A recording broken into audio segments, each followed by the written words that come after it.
Hello everyone, my name is doctor Ashish Shrivastava और आज हम डिस्कस करने वाले हैं ह्यूमन आई के सेकंड इंपॉर्टेंट पार्ट को, यानी कि मैकेनिज्म ऑफ विजन को। तो प्रीवियस लेक्चर में मैंने आपको structure of human I complete करा दिया था। अगर आप में से किसी भी स्टूडेंट ने स्ट्रक्चर ऑफ ह्यूमन आई को कंप्लीट नहीं किया है तो इस वीडियो के डिस्क्रिप्शन में स्ट्रक्चर ऑफ ह्यूमन आई के लेक्चर की लिंक प्रोवाइड की जा रही है, जहां पर क्लिक करके आप स्ट्रक्चर ऑफ ह्यूमन आई को कंप्लीट कर सकते हैं। लेकिन आज के इस लेक्चर में हम बात करेंगे मैकेनिज्म ऑफ विजन की, जो कि ह्यूमन आई जो टॉपिक है उसका सेकेंड इंपॉर्टेंट पार्ट है। तो आज के इस लेक्चर में आपको काफी इंपॉर्टेंट चीजें मैं आपको बताने वाला हूं। सबसे पहले तो हम बात करेंगे मैकेनिज्म ऑफ विजन की और साथ में हम ये भी जानेंगे कि हमारी जो आइरिस और प्यूपिल होती है वो अपनी साइज में एडजस्टमेंट कैसे करती है। आज के इस लेक्चर में मैं आपको यह भी बताऊंगा कि हमारे लेंस में एडजस्टमेंट कैसे होता है। तो ये लेक्चर बहुत ज्यादा इंपॉर्टेंट होने वाला है, तो बिना स्किप किए आपको इस लेक्चर को लास्ट तक देखना होगा, तब जाकर आपको completely mechanism of vision, adjustment of iris and प्यूपिल and adjustment of lens जैसे कंसेप्ट जो है वो समझ में आ पाएंगे। तो सबसे पहले हम बात करेंगे मैकेनिज्म ऑफ विजन की और आपको ये कंसीडर्ड करना है कि ये कोई एक ऑब्जेक्ट है। आपको जो ये ट्री दिख रहा है, ये एक पेड़ है, ये एक ऑब्जेक्ट है और जब इस किसी भी ऑब्जेक्ट से जब विजुअल वेवलेंथ की लाइट ट्रांसमिटेड होकर आपकी आंखों पर पड़ेगी, तो देखिए ये एक ऑब्जेक्ट है और जब किसी ऑब्जेक्ट से विजुअल वेवलेंथ की लाइट ट्रांसमिटेड होगी आपकी आंखों पर, तो आपके आंखों की जो कॉर्निया है और जो लेंस है, हम सभी जानते हैं कॉर्निया क्या होता है और लेंस क्या होता है। तो जब विजुअल वेवलेंथ की लाइट आपकी आंखों पर पड़ेगी तो आंखों की कॉर्निया और लेंस क्या करेंगे, इस लाइट को फोकस्ड कर देंगे आपके आई वॉल की इनर लेयर पर। और inner layer of eye wall क्या होती है बच्चों? रेटिना। तो सबसे पहले यहां तक की कहानी को मैं रिवाइज कर देता हूं। जब किसी भी ऑब्जेक्ट से विजुअल वेवलेंथ की लाइट ट्रांसमिटेड होकर हमारी आंखों पर पहुंचेगी तो हमारी आंखों में जो कॉर्निया और लेंस है वो इस विजुअल वेवलेंथ की लाइट को फोकस्ड कर देंगे हमारी आई वॉल की इनर लेयर पर, जिसको आप नाम देते हैं रेटिना। अब रेटिना के बारे में आप पहले से भी बहुत कुछ जानते हैं कि ये एक बहुत ही ज्यादा इंपॉर्टेंट लेयर है, क्योंकि ये फर्दर 3 न्यूरल सेल की लेयर से मिलकर बनी होती है। रेटिना में कितनी लेयर्स होती हैं? फर्दर 3 न्यूरल सेल्स की लेयर होती हैं। पहली जो लेयर होती है न्यूरल सेल की, उसको हम गैंग्लियन सेल लेयर कहते हैं, जिसको मुझे यहां पर GCL लिख देना है। GCL मतलब गैंग्लियन सेल लेयर। अच्छा, दूसरी जो लेयर होती है रेटिना में उसको आप कहते हैं बाइपोलर सेल लेयर और उसको मैं लिख सकता हूं BCL। और सबसे आखिरी में जो लेयर होती है न्यूरल सेल की, उसको आप कहते हैं फोटो रिसेप्टर सेल लेयर, जिसको मैंने क्या लिख दिया? PCL। तो इस तरीके से हमारी जो रेटिना है उसमें 3 न्यूरल सेल की लेयर होती है, ganglion cell layer, bipolar cell layer और फोटो रिसेप्टर सेल लेयर। तो देखिए, जब लाइट आपकी रेटिना पर फोकस्ड होगी तो सबसे पहले ये लाइट आपकी रेटिना की किस लेयर को हिट करेगी? तो ऑब्वियसली जब लाइट रेटिना पर फोकस्ड होगी तो सबसे पहले ये गैंग्लियन सेल लेयर को हिट करेगी, जिससे कोई भी चेंज नहीं आएगा। गैंग्लियन सेल लेयर पर जब लाइट हिट करेगी तो इससे गैंग्लियन सेल लेयर पर, मल्टीपोलर न्यूरॉन की सेल लेयर पर कोई भी चेंज नहीं आएगा। इसके बाद लाइट क्या करेगी? अगली नेक्स्ट लेयर को हिट करेगी, यानी कि बाइपोलर सेल लेयर को, जिससे भी कोई चेंज नहीं आएगा। और फाइनली अब ये लाइट क्या करेगी? आपकी रेटिना की फोटो रिसेप्टर सेल लेयर को हिट करेगी और इससे अब कोई ना कोई इंपॉर्टेंट चेंज आपको देखने को जरूर मिलने वाला है। तो हमेशा याद रखिए कि रेटिना में जो फोटो रिसेप्टर सेल लेयर होती है, रेटिना में जो फोटो रिसेप्टर सेल लेयर होती है वो बेसिकली 2 प्रकार की सेल्स से मिलकर बनी होती है। इसमें एक सेल्स कौन सी होती हैं? आपने पढ़ा हुआ है, हम उन्हें रॉड सेल कहते हैं, और दूसरी सेल को हम क्या कहते हैं यहां पर? Cone cell. तो रेटिना में जो फोटो रिसेप्टर सेल लेयर है वो रॉड और कोन सेल से मिलकर बनी होती है। तो जैसे ही लाइट इन रॉड या कोन सेल्स को हिट करेगी। इन रॉड एंड कोन सेल्स में जो पिगमेंट प्रेजेंट होते हैं जिनको आप फोटोसेंसिटिव पिगमेंट कहते हैं, रॉड सेल के भी आउटर सेगमेंट में होते हैं और कोन सेल के भी आउटर सेगमेंट में होते हैं। तो जैसे ही लाइट इन फोटो रिसेप्टर सेल्स पर हिट करेगी, इन सेल्स के आउटर सेगमेंट में प्रेजेंट फोटोसेंसिटिव पिगमेंट्स अपना एक्टिवेशन कर लेंगे। तो यही था हमारा पहला important step mechanism of vision में। तो मैंने जो कुछ भी आपको बोला है वो फिर से मैं आपको बता देता हूं। जैसे ही कोई लाइट रे जो कि विजुअल वेवलेंथ की होगी उसको फोकस्ड किया जाएगा रेटिना पर with the help of cornea and lens, तो इससे फाइनली क्या होगा, फोटो पिगमेंट्स या photosensitive pigments of rod and cone cells का एक्टिवेशन हो जाएगा। तो यहां तक की कहानी आपको समझ में आ चुकी होगी। एक ऑब्जेक्ट है, उससे लाइट ट्रांसमिटेड होकर आपकी आंखों पर आ रही है, आपकी आंखों की कॉर्निया और लेंस ने उस लाइट को फोकस्ड कर दिया रेटिना पर। रेटिना पर जब वो लाइट फोकस्ड होगी तो सबसे पहले वो गैंग्लियन सेल लेयर को हिट करेगी जिससे कोई चेंज नहीं आएगा, फिर वो बाइपोलर सेल लेयर को हिट करेगी, इससे भी कोई चेंज नहीं आएगा। फाइनली वो फोटो रिसेप्टर सेल लेयर को हिट करेगी। फोटो रिसेप्टर सेल लेयर में रॉड और कोन सेल्स होंगी जिनमें कुछ पिगमेंट्स होते हैं जो आपने पढ़े हुए हैं, रोडोप्सिन, इरिथ्रोप्सिन, क्लोरोप्सिन और साइनोप्सिन। तो जैसे ही इन फोटो रिसेप्टर सेल्स पर लाइट हिट करेगी तो फोटो पिगमेंट्स जो है उनका एक्टिवेशन हो जाएगा। और जब किसी भी फोटो सेंसिटिव पिगमेंट्स का एक्टिवेशन होता है तो क्या होगा आगे, ये हम देख लेते हैं।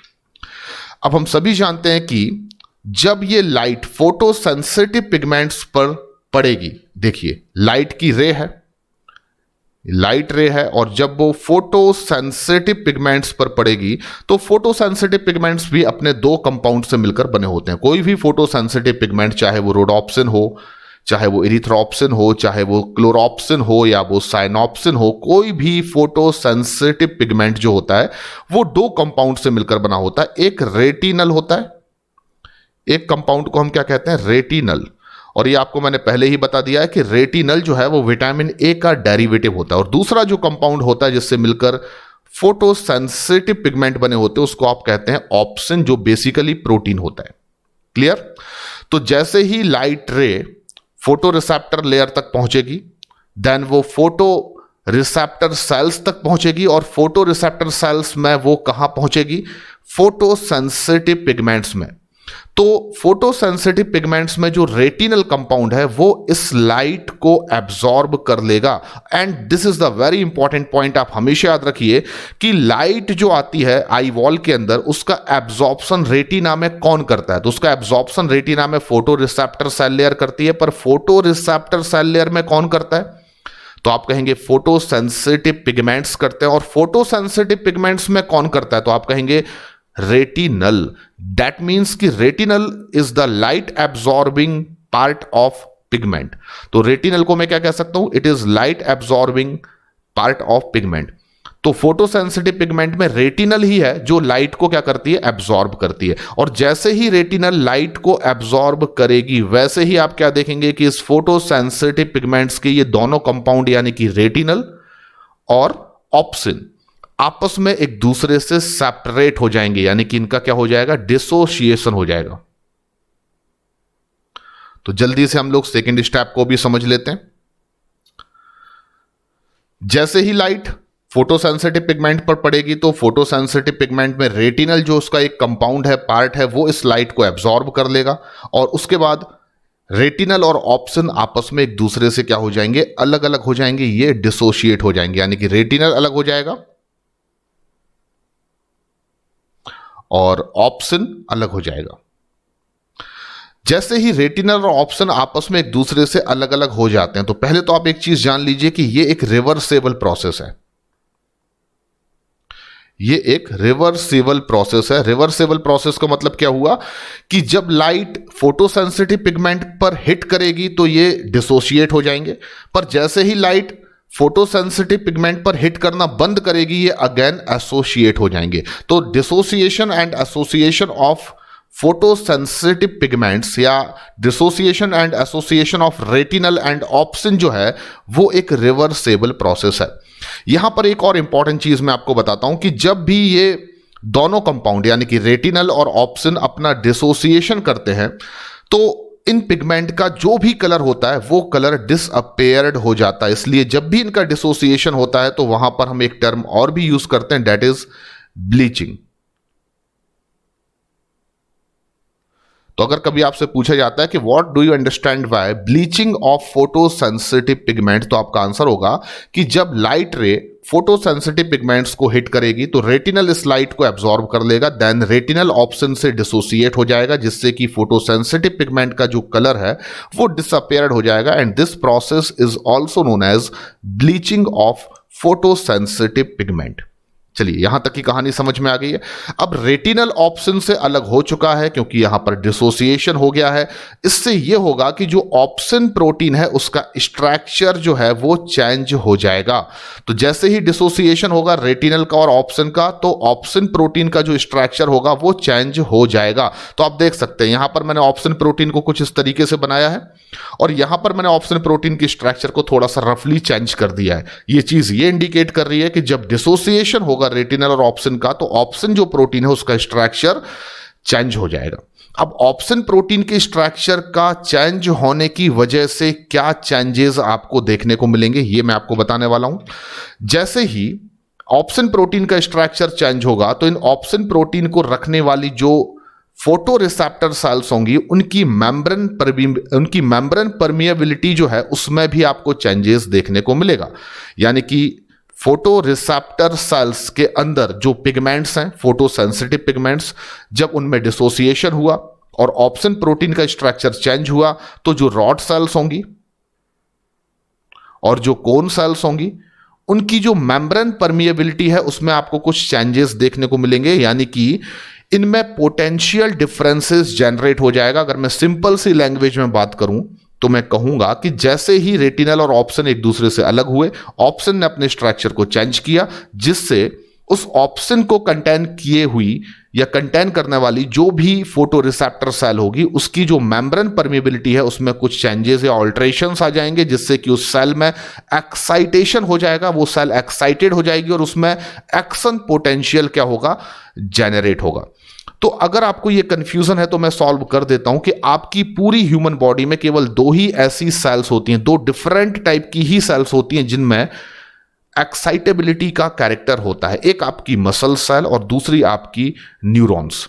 और ये आप स्पष्ट कर लीजिए कि जो रेड एंड कोन सेल्स हैं ये एक प्रकार की न्यूरॉन सेल्स ही हैं, क्योंकि एनसीईआरटी ने ये चीज लिखी हुई है कि जो रेटिना है वो 3 न्यूरल सेल्स की लेयर से मिलकर बनी होती है, जिसमें से वन ऑफ द लेयर कौन सी है, आपकी फोटो रिसेप्टर सेल्स लेयर। इसका मतलब फोटो रिसेप्टर सेल्स क्या हुई, एक प्रकार की न्यूरॉन सेल्स हुई। तो यहां पर आप याद रखिए कि न्यूरॉन, यहां पर जो फोटो रिसेप्टर सेल्स हैं जो कि एक प्रकार से न्यूरॉन ही हैं, इनमें जब एक्साइटेड हो जाएंगी ये, तो इनमें एक एक्शन पोटेंशियल जनरेट होगा और ये इस एक्शन पोटेंशियल को किस में ट्रांसमिटेड कर देंगी, बाईपोलर न्यूरॉन में। तो ये क्या है, बाईपोलर न्यूरॉन। कोई कंफ्यूजन नहीं होना चाहिए। रेटिना में आप देखेंगे सबसे अंदर साइड क्या होगी, फोटो रिसेप्टर सेल लेयर जिसमें रेड एंड कोन सेल्स होंगी। उसके जस्ट पहले कौन सी सेल्स की लेयर होगी, बाईपोलर न्यूरॉन की लेयर। और हमने ये पढ़ा हुआ है कि फोटो रिसेप्टर सेल यानी कि rod and cone cell synapse बनाती हैं किसके साथ, बाईपोलर न्यूरॉन्स के साथ। तो जैसे ही रॉड एंड कोन सेल्स में मेम्ब्रेन परमिएबिलिटी चेंज होगी, एक्शन पोटेंशियल जनरेट होगा, ये इस एक्शन पोटेंशियल को ट्रांसफर कर देंगी किसमें, बाईपोलर न्यूरॉन में, क्योंकि इन दोनों सेल्स के बीच में साइनाप्स होता है। ये चीज आपको याद रखना है। अब बाईपोलर न्यूरॉन जब इन सिग्नल्स को रिसीव करेंगे, इन एक्शन पोटेंशियल को रिसीव करेंगे, इंपल्स को रिसीव करेंगे, तो इनमें भी एक्साइटेशन हो जाएगा, ये भी एक्साइटेड हो जाएंगे और ये भी क्या करेंगे, एक्शन पोटेंशियल को जनरेट करेंगे। अब बाईपोलर न्यूरॉन जब एक्शन पोटेंशियल को जनरेट करेंगे तो इसे ये अपने एक्सॉन के थ्रू मल्टीपोलर न्यूरॉन्स में क्या कर देंगे, ट्रांसफर कर देंगे। और मल्टीपोलर न्यूरॉन कहां पर प्रेजेंट होंगे, तो आप जानते हैं ganglion cell layer of retina में। तो बाईपोलर न्यूरॉन और मल्टीपोलर न्यूरॉन के बीच में भी ये क्या है बच्चों, मल्टीपोलर न्यूरॉन। तो बाईपोलर एंड मल्टीपोलर न्यूरॉन के बीच में भी क्या होता है, साइनाप्स होता है, ये मैंने आपको बताया है। तो देखिए बहुत सिंपल सी प्रोसेस है। जैसे ही फोटो सेंसिटिव पिगमेंट्स ने लाइट को एब्जॉर्ब किया, स्पेशली रेटिनल ने लाइट को एब्जॉर्ब किया, वैसे ही रेटिनल और ऑप्सन आपस में एक दूसरे से अलग हो गए। ऑप्सन ने अपने स्ट्रक्चर को चेंज कर दिया जिससे कि फोटो रिसेप्टर सेल का स्ट्रक्चर या मेम्ब्रेन परमिबिलिटी में भी चेंजेस आपको देखने को मिले, और इस वजह से फोटो रिसेप्टर सेल्स में एक एक्शन पोटेंशियल जनरेट होता है जिसको वो ट्रांसफर कर देती है बाइपोलर न्यूरॉन में। और बाइपोलर न्यूरॉन एक्साइटेड होते हैं और इनमें भी एक्शन पोटेंशियल इंपल्स जनरेट होती है जिसको वो ट्रांसफर कर देते हैं मल्टीपोलर न्यूरॉन में। तो यहां पर एक इंटरेस्टिंग चीज आप याद रखिए कि जो action potential photo receptor cell में जनरेट हुआ था, जो action potential photoreceptor cells में जनरेट हुआ था, क्योंकि इन सेल्स की मेम्ब्रेन परमिबिलिटी चेंज हो गई थी, वो एक्शन पोटेंशियल फाइनली किस में ट्रांसफर्ड हो चुका है? गैंग्लियोनिक सेल्स में, यानी कि मल्टीपोलर न्यूरॉन्स में। किन के थ्रू? बाइपोलर न्यूरॉन सेल्स के थ्रू। तो अब आगे क्या होने वाला है ये मैं आपको जरूर बताऊंगा, पर उससे पहले एक इंपॉर्टेंट चीज आप जान लीजिए जो क्वेश्चन बन सकती है।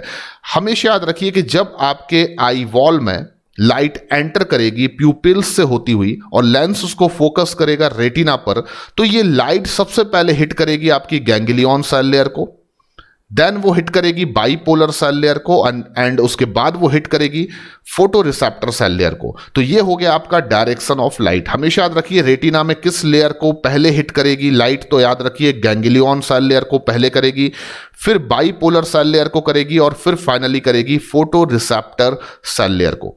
पर अगर मैं बात करूं कि डायरेक्शन ऑफ सेल एक्साइटेशन क्या होगा, यानी कि पहले कौन सी सेल या किस लेयर की सेल एक्साइटेड होगी, फिर किस लेयर की सेल एक्साइटेड होगी रेटिना में, तो एक्साइटेशन का जो डायरेक्शन है वो बिल्कुल अपोजिट है डायरेक्शन ऑफ लाइट से।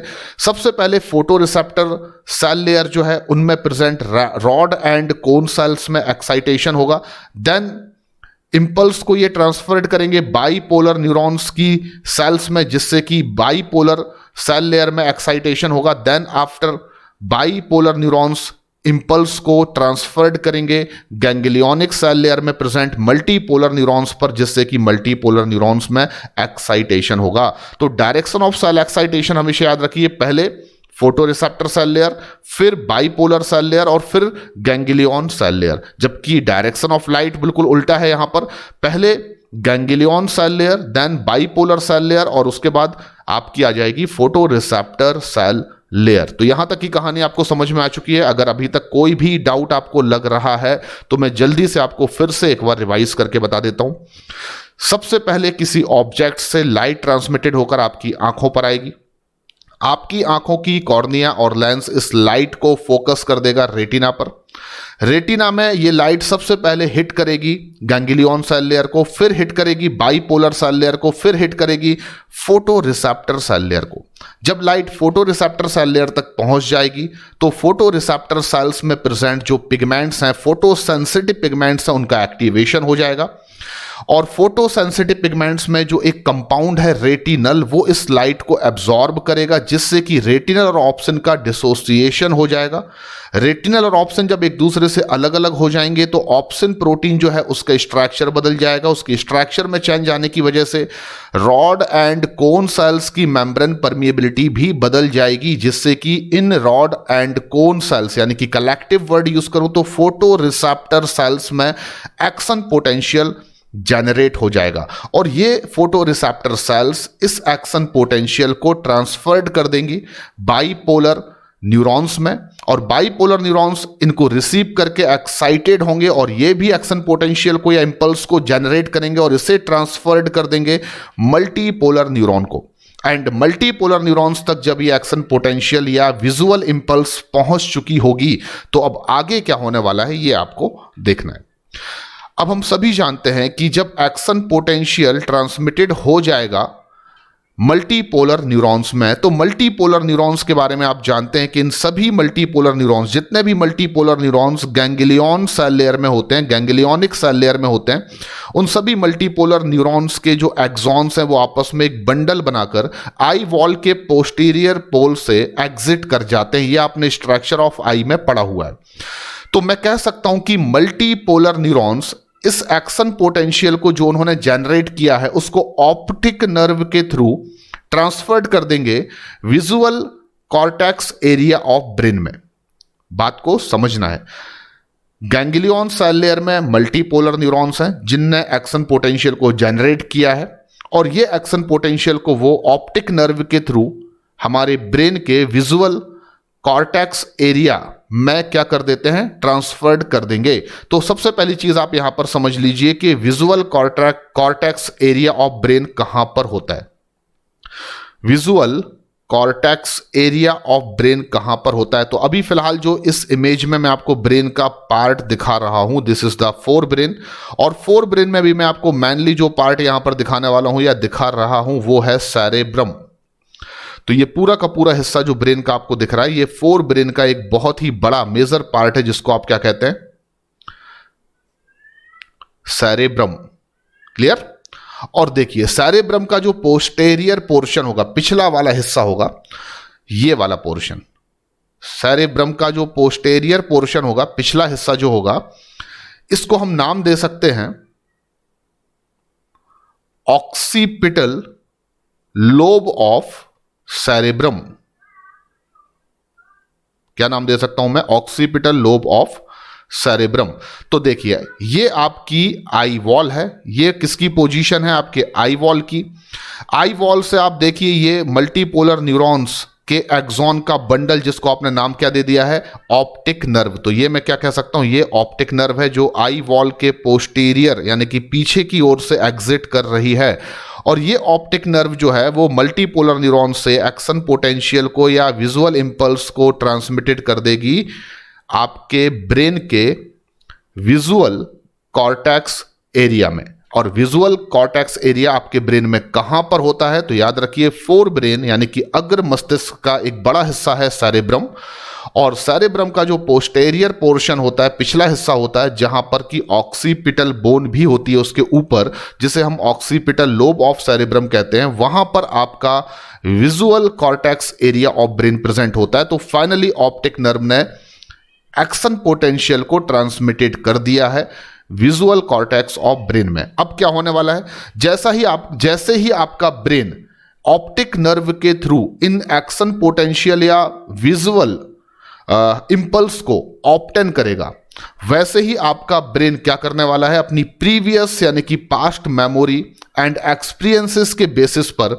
रेटिना में बनने वाली जो इमेज होगी किसी ऑब्जेक्ट की, उसको वो रिकॉग्नाइज्ड कर लेगा। और इस तरीके से आप किसी भी ऑब्जेक्ट को देख भी पाएंगे और साथ में आप उस ऑब्जेक्ट को पहचान भी सकेंगे अगर आपने उसको पहले से देखा हुआ है। तो मेरे सामने अगर कोई लड़का आएगा और मैं उसको बहुत पहले से जानता हूं, तो ऑब्वियस सी बात है मैं उसको देखूंगा भी और मैं ये पहचान भी जाऊंगा कि वो कौन है। फॉर एग्जांपल, अगर मैं अपने मोबाइल फ़ोन को डेली यूज़ करता हूं और मैं अपने मोबाइल फ़ोन को एकदम से उठाता हूं और वो मेरा होगा, तो मुझे कोई अचंभा नहीं होगा। लेकिन अगर मैं अपने फ़ोन को उठाने की कोशिश करता हूं और उसकी बदले अगर किसी और का मोबाइल फ़ोन मेरे हाथ में आ जाता है, तो मैं उस समय थोड़ा सा अचंभित हो जाऊंगा। तो ये जो यहाँ पर एक बड़ी इंपॉर्टेंट चीज़ है वो ये कि आप ऑब्जेक्ट दोनों कंडीशन में देख रहे हैं, तब भी जब आपने अपने मोबाइल को उठाया और तब भी जब आपने किसी और के मोबाइल को अचानक उठा लिया। लेकिन दोनों को उठाने के बाद, देखने के बाद आपके एक्सप्रेशंस में जो डिफरेंसेस हैं, उसका रीज़न कि एक मोबाइल आपका खुद का है जिसको आप बहुत पहले से देखते हुए आ रहे हैं, वो आप बहुत लंबे समय से रख रहे हैं, तो आपको वहां पर कोई अचंभा नहीं होगा कि ये किसका मोबाइल है। लेकिन अगर आप किसी और का मोबाइल हाथ में ले लेते हैं तो तुरंत आपका जो ब्रेन होगा उसकी प्रीवियस या पास्ट मेमोरी में ये बिल्कुल भी नहीं लिखा हुआ है कि वो मोबाइल किसका है, आप नहीं जानते हैं, आपका नहीं है, तो ऑब्वियसली आप वहां पर अपने एक्सप्रेशन थोड़े से कैसे देने वाले हैं, अचंभित होने वाले देने वाले हैं। तो ये चीज़ आप बिल्कुल समझ लीजिए कि हमारा जो ब्रेन है, जब उस तक विजुअल इंपल्स पहुंचेगी तो वो प्रीवियस एक्सपीरियंस और कह सकते हैं प्रीवियस जो भी मेमोरी होगी उसके बेसिस पर वो रेटिना में बनने वाली जो इमेज है उसको वो रिकॉग्नाइज कर लेगा और हम ऑब्जेक्ट को देख भी पाएंगे और पहचान भी पाएंगे और डिफरेंशिएट भी कर पाएंगे। तो यहां तक की प्रोसेस थी आपकी मैकेनिज्म ऑफ विजन, और आई होप कि आपने इसको बहुत ही प्रॉपर वे में समझा होगा। अगर आप कहेंगे तो मैं एक बार फिर से इस पूरी प्रोसेस को आपको जल्दी से रिवाइज करके बता देता हूं। देखिए, सबसे पहले हमने क्या देखा? सबसे पहले हमने देखा कि किसी भी ऑब्जेक्ट से आने वाली जो विजुअल वेवलेंथ की लाइट होगी, वो जब आपके आंखों पर पड़ेगी तो आपकी आंखों की कॉर्निया और लेंस उस लाइट को आपकी रेटिना पर क्या कर देंगे, फोकस्ड कर देंगे। आपकी रेटिना पर जब वो लाइट पड़ेगी तो सबसे पहले हिट करेगी वो आपकी गैंग्लियोनिक सेल लेयर को, फिर हिट करेगी रेटिना पर बाइपोलर सेल लेयर को, और फिर हिट करेगी वो आपकी फोटो रिसेप्टर सेल लेयर को। फोटो रिसेप्टर सेल लेयर्स में फोटो सेंसिटिव पिगमेंट्स प्रेजेंट होते हैं और फोटो सेंसिटिव पिगमेंट्स का एक्टिवेशन हो जाएगा, यानी कि फोटो सेंसिटिव पिगमेंट्स का जो रेटिनल कंपाउंड होगा वो इस लाइट वेव को या लाइट रे को क्या कर लेगा, एब्जॉर्ब कर लेगा। दैट मींस कि retinal is the light absorbing unit of photo sensitive pigment. और जैसे ही रेटिनल इस लाइट को एब्जॉर्ब करेगा, रेटिनल और ऑप्सन एक दूसरे से अलग अलग हो जाएंगे, उनमें डिसोसिएशन हो जाएगा। रेटिनल ऑप्शन में डिसोसिएशन होने की वजह से ऑप्शन के स्ट्रक्चर में चेंजेस आएंगे, जिससे कि रॉड एंड कोन सेल की मेम्ब्रेन परमिबिलिटी में भी चेंजेस आएंगे, और मैं कहूंगा कि रॉड एंड कोन सेल्स में एक्शन पोटेंशियल जनरेट हो जाएगा, वो एक्साइटेड हो जाएंगी।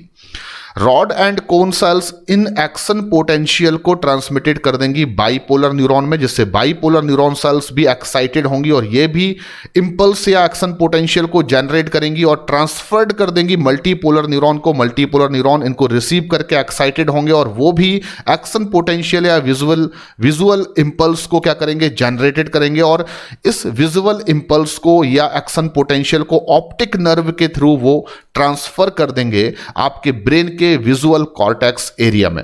और आपका ब्रेन क्या करेगा, आपका ब्रेन इन विजुअल इंपल्स जो आई हुई हैं उनकी डिकोडिंग करने में एक्सपर्ट होता है, यानी कि जो यहां पर लिखा हुआ है ना, विजुअल कॉर्टेक्स ऑफ ब्रेन, ये वो एरिया है ब्रेन का जो विजुअल इंपल्स जो है उनकी डिकोडिंग करने में बहुत ही एक्सपर्ट है या इसके पास स्पेशलाइजेशन है। और ये अपनी पुरानी मेमोरी और जो भी पास्ट एक्सपीरियंसेस होंगे उसके बेसिस पर रेटिना में बनने वाली इमेज जो है उसको रिकॉग्नाइज कर पाएगा, और आप किसी भी इमेज को देख भी पाएंगे और उसको रिकॉग्नाइज भी कर पाएंगे। चलिए अब हम बात करते हैं एडजस्टमेंट इन आइरिस एंड प्यूपिल।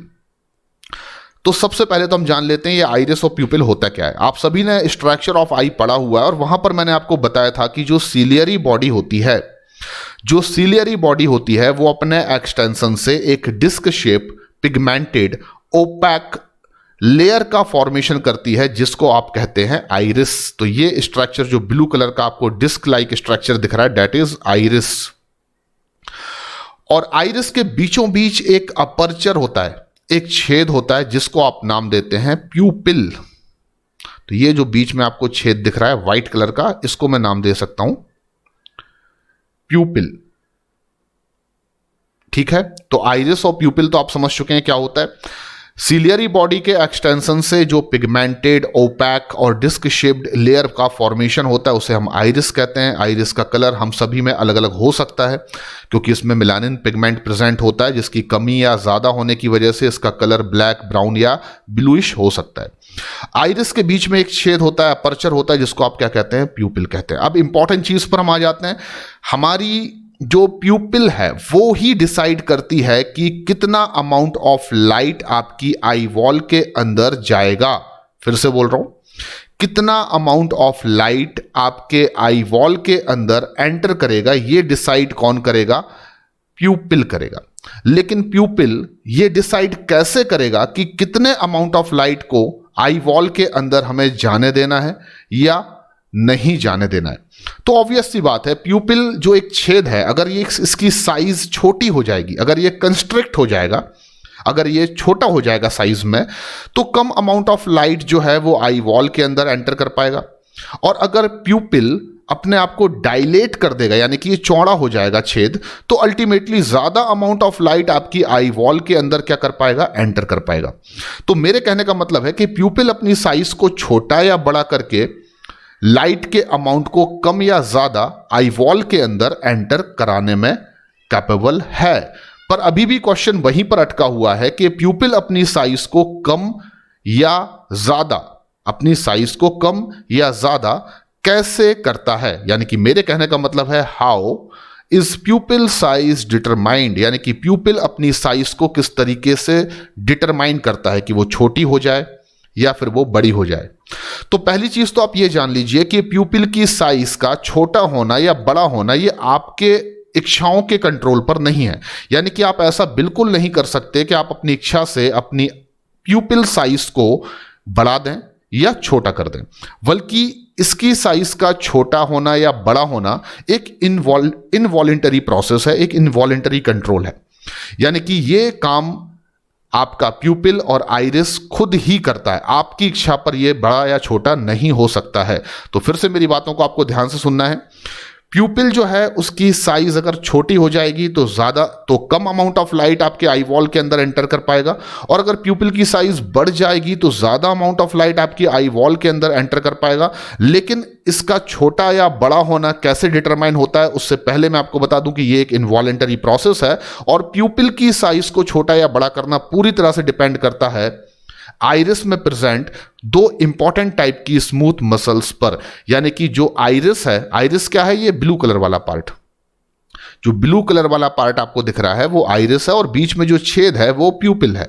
तो प्यूपिल की साइज छोटी या बड़ी होना किस पे डिपेंड कर रहा है? आइरिस में प्रेजेंट दो डिफरेंट टाइप की स्मूथ मसल्स पर, जिनमें से एक मसल्स को हम सर्क्यूलर मसल्स कहते हैं और दूसरी मसल्स को हम रेडियल मसल्स कहते हैं। चलिए देख लेते हैं।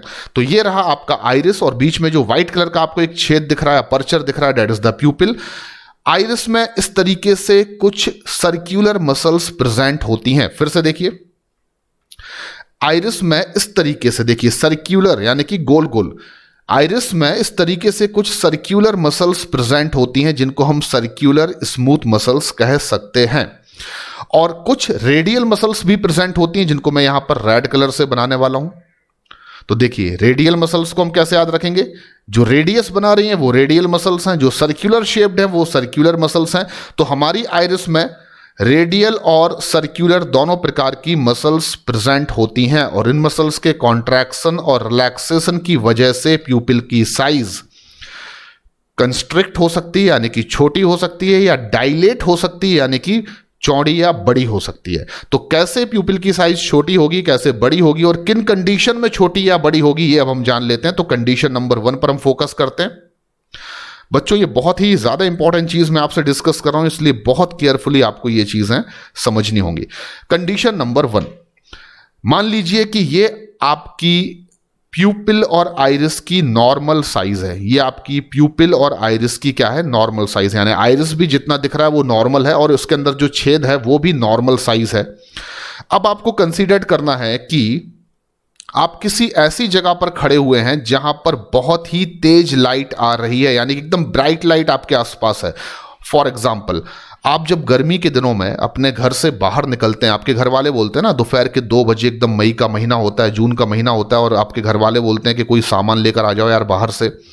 तो जब गर्मी के दिनों में आप अपने घर से बाहर निकलते हैं और बहुत तेज धूप होती है बाहर, तो आप खुद सोचिए उस समय आप अपनी आंखों को क्या कर रहे होते हैं? आप एकदम अपनी आंखों को छोटा करने की कोशिश कर रहे होते हैं। लिटरली आप अपनी आंखों की जो प्यूपिल होती है उसको कंस्ट्रिक्ट करते हैं।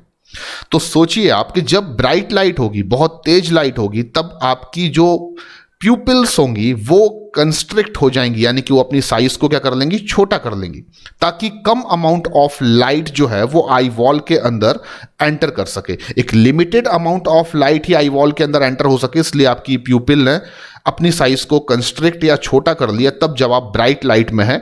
इस काम के लिए उन्हें क्या करना होगा? तो ध्यान दीजिए, अगर आइरिस में प्रेजेंट जो सर्क्यूलर मसल्स हैं, देखिए ये व्हाइट कलर वाली मसल्स को हम क्या कह रहे हैं? Circular muscle. सोचिए कि अगर आइरिस में जो सर्कुलर मसल्स हैं, अगर ये अपने आप को कॉन्ट्रैक्टेड करें, अगर आइरिस में प्रेजेंट सर्कुलर मसल कॉन्ट्रैक्ट हों। अब एक चीज आप यहां पर बिल्कुल रट लीजिए, जब भी हमारी सर्कुलर मसल्स, मान लीजिए ये सर्कुलर मसल्स हैं, दिख रहा होगा आपको, मान लीजिए ये सर्कुलर मसल्स हैं, तो जब भी हमारी सर्कुलर मसल्स कॉन्ट्रैक्ट होती हैं तो हमेशा वो इनवर्ड यानी कि अंदर की तरफ कॉन्ट्रैक्टेड होती है। फॉर एग्जांपल देखिए, ये आपकी सर्कुलर मसल्स हैं, अब जब भी ये कॉन्ट्रैक्ट होंगी तो ये अंदर की तरफ कॉन्ट्रैक्टेड होंगी, इस तरीके से अंदर की तरफ। तो आपकी आइरिस में जो सर्कुलर मसल्स हैं, जब वो कॉन्ट्रैक्टेड होंगी तो उनके कॉन्ट्रैक्टेड होने की वजह से जो आइरिस है उसकी साइज थोड़ी सी छोटी हो जाएगी, और ऑब्वियसली जो प्यूपिल है, अंदर अपर्चर है आइरिस के, वो भी साइज में क्या हो जाएगा? कंस्ट्रिक्ट या स्मॉलर हो जाएगा। और इस तरीके से आप आइरिस की साइज को छोटा कर लेंगे ब्राइट लाइट में, ताकि कम अमाउंट ऑफ लाइट आपके आई वॉल के अंदर एंटर हो सके। तो पहली कंडीशन आपको समझ में आ चुकी होगी कि प्यूपिल अपनी साइज को स्मॉलर या कंस्ट्रिक्ट कैसे करता है। तो जब आप ब्राइट लाइट में होते हैं तो आपके आइरिस में जो सर्कुलर मसल्स हैं वो कॉन्ट्रैक्टेड होती हैं। जब भी सर्कुलर मसल कॉन्ट्रैक्टेड होती हैं तो वो इस तरीके से अंदर की तरफ कॉन्ट्रैक्टेड होती हैं। तो सर्कुलर मसल्स जब कॉन्ट्रैक्शन करेंगी तो डेफिनेटली वो इनवर्ड डायरेक्शन में कॉन्ट्रैक्शन करेंगी, जिससे कि आइरिस की साइज छोटी हो जाएगी।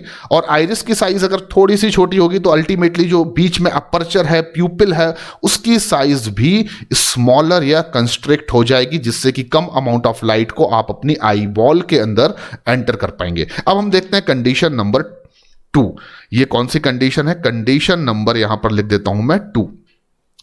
कंडीशन नंबर 2 ये है कि आप फिर से कंसीडर करिए कि ये आपकी आइरिस और प्यूपिल की नॉर्मल साइज है। प्यूपिल और आइरिस की ये क्या है? नॉर्मल साइज है।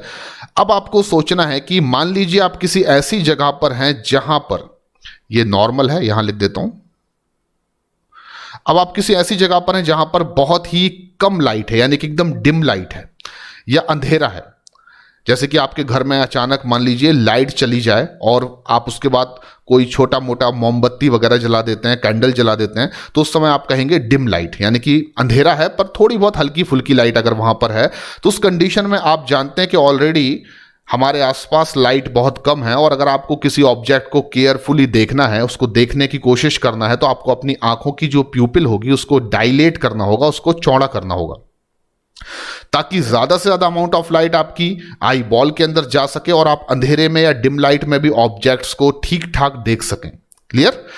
तो जब भी आप किसी डार्क प्लेस में होंगे या डिम लाइट में होंगे तो वहां पर आपकी जो प्यूपिल होगी वो अपनी साइज को डायलेट करेगी, चौड़ा करेगी, अपनी साइज को बढ़ा देगी, ताकि ज्यादा यानी कि मोर अमाउंट ऑफ लाइट जो है वो आपके आई बॉल के अंदर एंटर हो सके और आपका जो विजन है वो इंप्रूव्ड हो सके, तब भी जब आप डिम लाइट में हैं। इसके लिए क्या करना होगा कि आपकी जो आइरिस में रेडियल मसल्स हैं, अब देखिए आइरिस में रेडियल मसल्स कौन सी हैं? ये आपकी रेड वाली मसल्स को मैं कहूंगा रेडियल मसल्स। तो जब डिम लाइट में आप होंगे या डार्क प्लेस में आप होंगे तो वहां पर आपकी आइरिस की जो रेडियल मसल्स हैं वो अपने आप को क्या करेंगी? कॉन्ट्रैक्ट करेंगी। तो आप देख सकते हैं, देखिए रेडियल मसल्स इस प्रकार से लगी हुई हैं। तो जब रेडियल मसल्स अपने आप को कॉन्ट्रैक्टेड करेंगी इस तरीके से, तो ये आउटवर्ड पोजीशन में कॉन्ट्रैक्टेड होती हैं, बाहर की ओर कॉन्ट्रैक्टेड होती हैं। तो जब रेडियल मसल्स कॉन्ट्रैक्टेड होंगी तो आइरिस जो है वो बाहर की ओर खिंचेगा। आइरिस जो लेयर है वो बाहर की ओर क्या होगी? पुल होगी, खिंचेगी, जिससे जो साइज ऑफ प्यूपिल होगी वो डायलेट हो जाएगी, यानी कि इंक्रीज हो जाएगी। तो आप देख सकते हैं प्यूपिल की साइज देखिए नॉर्मल के कंपैरिजन में यहां पर कितनी ज्यादा बढ़ चुकी है। और यहां पर जो रेडियल मसल्स हैं वो साइज में कैसी हो चुकी हैं? शॉर्ट हो चुकी हैं, क्योंकि वो कॉन्ट्रैक्टेड फॉर्म में है। तो रेडियल मसल्स ने कॉन्ट्रैक्शन किया। हमेशा रेडियल मसल्स आउटवर्ड कॉन्ट्रैक्टेड होती हैं और सर्कुलर मसल्स इनवर्ड कॉन्ट्रैक्टेड होती हैं। अब कभी भी आपको बायोलॉजी में कहीं पर भी सर्कुलर मसल्स अगर मिल रही हैं तो उनके कॉन्ट्रैक्शन में आप एक कंसेप्ट हमेशा याद रखिए कि वो हमेशा इनवर्ड कॉन्ट्रैक्टेड होती है और रेडियल मसल्स हमेशा आउटवर्ड कॉन्ट्रैक्टेड होती है। जब आपकी सर्कुलर मसल्स कॉन्ट्रैक्टेड होती हैं तो जो स्ट्रक्चर जिसमें वो प्रेजेंट है वो अंदर की तरफ सिकुड़ता है, और जब आपकी रेडियल मसल्स कॉन्ट्रैक्टेड होती हैं तो जो भी स्ट्रक्चर है जिसमें वो प्रेजेंट है वो बाहर की तरफ आपका खिंचेगा। तो अल्टीमेटली यहां पर रेडियल मसल के कॉन्ट्रैक्शन से आइरिस की जो साइज है वो भी थोड़ी सी बढ़ जाएगी और साथ में जो प्यूपिल की साइज है वो रिलेटिवली बहुत ज्यादा बढ़ जाएगी, और इस वजह से आप ज्यादा अमाउंट ऑफ लाइट को अपनी आई बॉल के अंदर क्या कर सकेंगे? एंटर कर सकेंगे। अब मैं आपको बताना चाहता हूं एडजस्टमेंट इन लेंस। आपके आंखों में एक लेंस भी लगा हुआ है। आपकी 2 आंखें हैं, दोनों आंखों में एक एक लेंस लगा हुआ है। सबसे पहले आप जान लीजिए कि हमारी आंखों में जो लेंस है वो कन्वेक्स एंड क्रिस्टलाइन है। ये चीज आप बिल्कुल याद रखिए, नीट के पॉइंट ऑफ व्यू से ये बहुत ज्यादा इंपॉर्टेंट हो जाती है। तो हमारी आई में जो लेंस है वो एक कन्वेक्स लेंस है और वो क्रिस्टलाइन भी है। अब कन्वेक्स लेंस क्या होता है? तो आप कन्वेक्स लेंस को ऐसे समझ सकते हैं जैसे हम घरों में रोटी देखते हैं ना, एकदम फूली हुई रोटी। जब हम गैस में रोटी बनाते हैं तो एकदम तुरंत की जो बनी हुई रोटी होती है इस तरीके से फूली हुई रोटी। तो जब आप किसी फूली हुई रोटी का साइड व्यू देखेंगे, ये एक क्या है? फूली हुई रोटी। जब किसी फूली हुई रोटी का आप साइड व्यू देखेंगे तो आपको देखो कुछ इस तरीके से दिखाई देगा। ये रोटी ही मैंने ले रखी है, जिसमें आप देखेंगे जो बीच वाला पोर्शन होगा, मिडिल पोर्शन, जो बीच वाला पोर्शन होगा वहां पर आप देखेंगे थिकनेस ज्यादा है, और जो ऊपर और नीचे का पोर्शन होगा या पेरिफेरल भी कह सकता हूं मैं, वहां पर थिकनेस क्या होगी? बहुत कम होगी। तो हमारी आंखों में भी जो लेंस लगा हुआ है वो फूली हुई रोटी की तरह है। जैसे कि आपको ये रोटी दिख रही है ना कि बीच में ये मोटी है, ऊपर और नीचे से ये क्या है? थोड़ी सी नैरोअर है। ऐसा ही हमारा लेंस भी क्या होता है, फूली हुई रोटी की तरह होता है, और इस शेप को हम क्या कहते हैं, कन्वेक्स। अब देखिए, मैं आपको हमारी ह्यूमन आई के लेंस के साइड व्यू और फ्रंट व्यू दोनों को दिखा देता हूं। जब आप अपने लेंस को साइड व्यू में देखेंगे तो आपको बिल्कुल स्पष्ट दिखाई देगा कि इसके बीच वाला मिडिल पोर्शन जो है वो थिक है, ऊपर और नीचे का जो पोर्शन है वो थोड़ा सा थिन है। पर जब आप फ्रंट व्यू देखेंगे तो आपको ये हमेशा स्फेरिकल या गोल ही दिखाई देगा। अगर आप एक फूली हुई रोटी को भी सामने से देखेंगे तो वो कैसी दिखाई देगी यार, गोल ही दिखाई देगी। लेकिन वो फूली हुई है या नहीं, ये देखने का सबसे अच्छा तरीका कब होगा, जब आप उसका साइड व्यू देखेंगे, क्योंकि साइड व्यू में आपको बीच में अगर ये फूली हुई दिख रही है, थिक दिख रही है, और ऊपर नीचे अगर ये थिन दिख रही है, तो आप समझ जाएंगे ये रोटी फूली हुई है। अदरवाइज जो पिचकी हुई रोटी है या फूली हुई रोटी है, दोनों को सामने से देखने पर, फ्रंट व्यू में देखने पर, तो वो आपको कैसी दिखाई देंगी, गोल ही दिखाई देंगी। तो आपके लेंस का साइड व्यू ऐसा होता है और फ्रंट व्यू ये ऑब्वियसली गोल ही दिखेगा आपको। अब आप अगर लेंस की पोजीशन भी देखना चाहते हैं तो जल्दी से हम देख लेते हैं। देखिए, ये हमारी सीलियरी बॉडी है, ये हमारी क्या है, सीलियरी बॉडी। इसे हम सीलियरी मसल्स भी कह देते हैं। सीलियरी बॉडी से कुछ अटैच होते हैं लिगामेंट, जिनको आप कहते हैं सस्पेंसरी लिगामेंट। आप पढ़ चुके हैं। और सस्पेंसरी लिगामेंट होल्ड करके रखते हैं किसको, लेंस को, जो कि हमारा कैसा होता है, क्रिस्टलाइन एंड कन्वेक्स। अब मैं फ्रंट व्यू में अगर आपको लेंस की पोजीशन दिखाऊं तो देखिए बड़े ध्यान से, ये पर्पल कलर से जो मैंने दिखाया हुआ है, ये सीलियरी बॉडी हो जाएगी। ये आपको फ्रंट व्यू दिखा रहा हूं मैं। और आप देखेंगे ये जो आपको धागे जैसे स्ट्रक्चर दिख रहे हैं सीलियरी बॉडी से अटैच, अब ये हो जाएंगे आपके सस्पेंसरी लिगामेंट्स।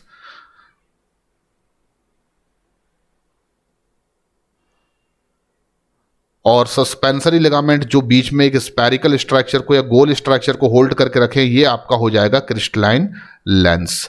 तो मैं आपको हर तरीके के व्यू से समझाने की कोशिश सबसे पहले कर रहा हूं कि आपका जो आई लेंस है वो क्रिस्टलाइन है, कन्वेक्स है, बीच में वो थोड़ा सा मोटा होता है और ऊपर नीचे से बहुत ज़्यादा पतला होता है।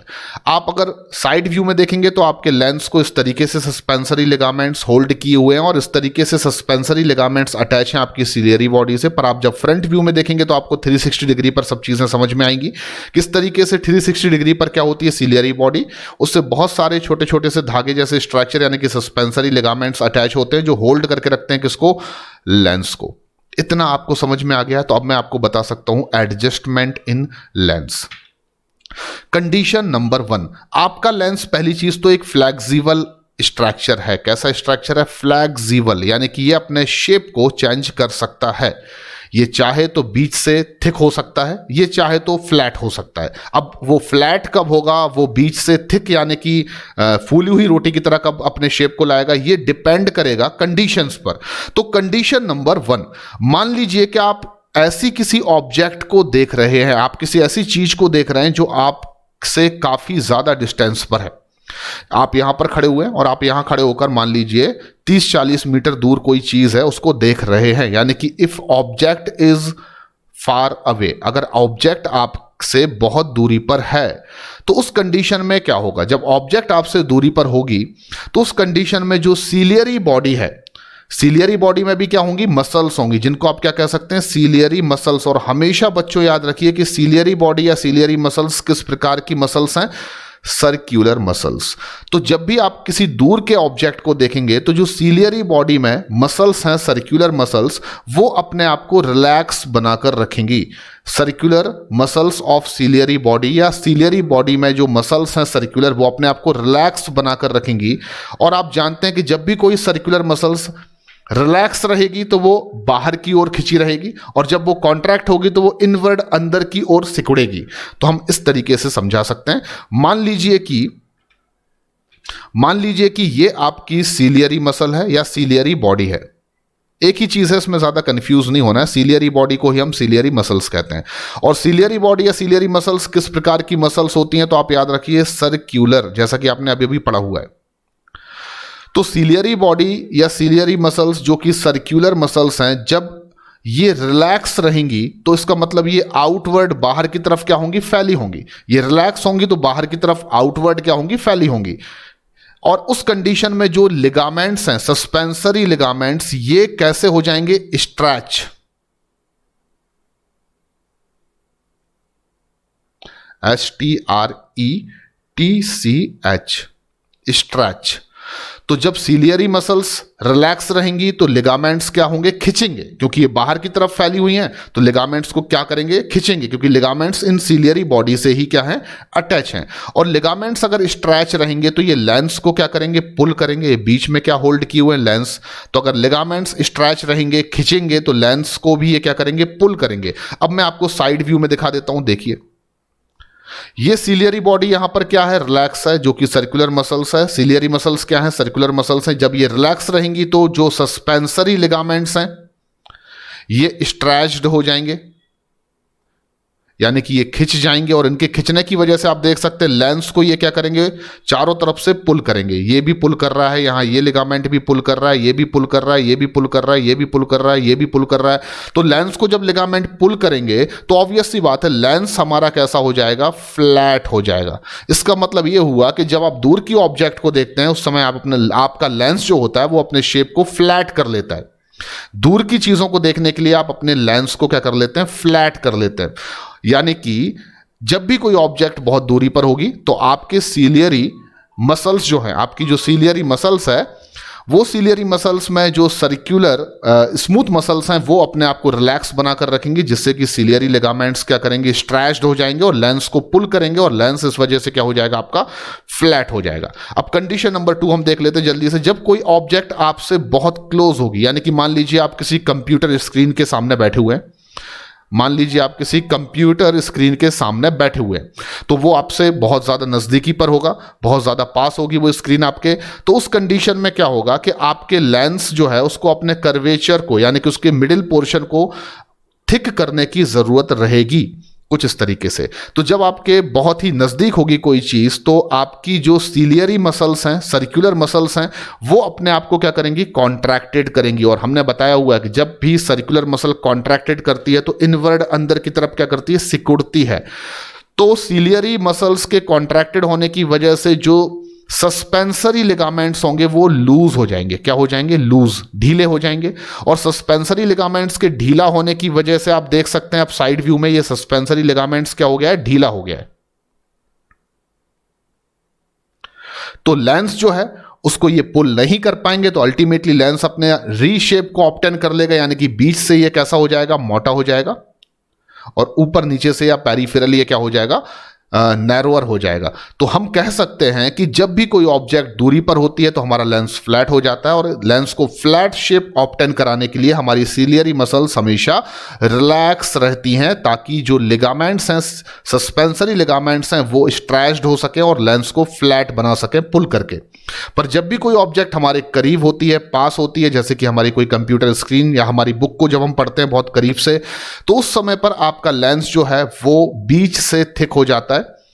और इसके लिए आपकी जो सीलियरी मसल्स हैं वो कॉन्ट्रैक्टेड करती हैं, ताकि सस्पेंसरी लिगामेंट्स जो हैं वो लूज हो जाएं।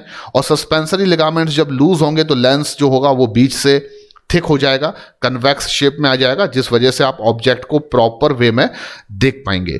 तो 4 इंपॉर्टेंट चीजें आपको फाइनली याद रखनी है। फिर से मैं एक बार बता देता हूं, 4 इंपॉर्टेंट चीजें आपको याद रखनी है। जब भी आप ब्राइट लाइट में होते हैं, बहुत तेज लाइट में होते हैं, तो आपकी प्यूपिल अपनी साइज को छोटा कर लेती है, प्यूपिल अपनी साइज को छोटा कर लेती है, जिसके लिए आइरिस में जो सर्कुलर मसल्स हैं वो कॉन्ट्रैक्टेड हो जाती है। सेकेंड इंपॉर्टेंट चीज, जब आप डार्क या डिम लाइट में होते हैं तब आपकी जो प्यूपिल है वो अपनी साइज को डायलेट कर लेती है, चौड़ा कर लेती है, और इसके लिए आपकी रेडियल मसल्स कॉन्ट्रैक्टेड होती हैं आइरिस की।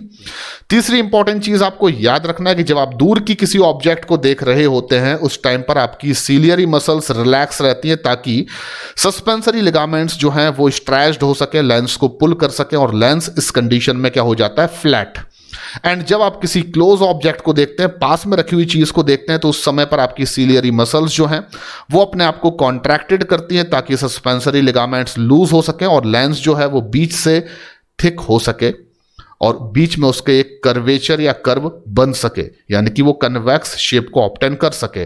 तो फाइनली ये चारों चीजें आपको बहुत केयरफुली याद रखना है। आज के इस लेक्चर में मैंने आपको जो भी बताया हुआ है वो बहुत ही ज्यादा इंपॉर्टेंट है, और इसी के साथ ह्यूमन आई के बारे में आपको अब कुछ भी एक्स्ट्रा पढ़ने की जरूरत नहीं है। आपको 2 ही लेक्चर कंप्लीट करने थे ह्यूमन आई पर। पहला स्ट्रक्चर ऑफ ह्यूमन आई जो आप ऑलरेडी कर चुके हैं, नहीं किया है तो इस वीडियो के डिस्क्रिप्शन में लिंक दी गई है। और दूसरा जो आज का लेक्चर था जिसमें मैंने आपको बता दिया है mechanism of vision, adjustment of iris and प्यूपिल and adjustment in lens, तो यहां पर अब हमने ह्यूमन आई को पूरी तरह से कंप्लीट कर लिया है बच्चों। आगे हम इसी तरीके से और भी बहुत सारे इंपॉर्टेंट टॉपिक पर डिस्कशन करते रहेंगे। तब तक के लिए थैंक यू वेरी मच, धन्यवाद।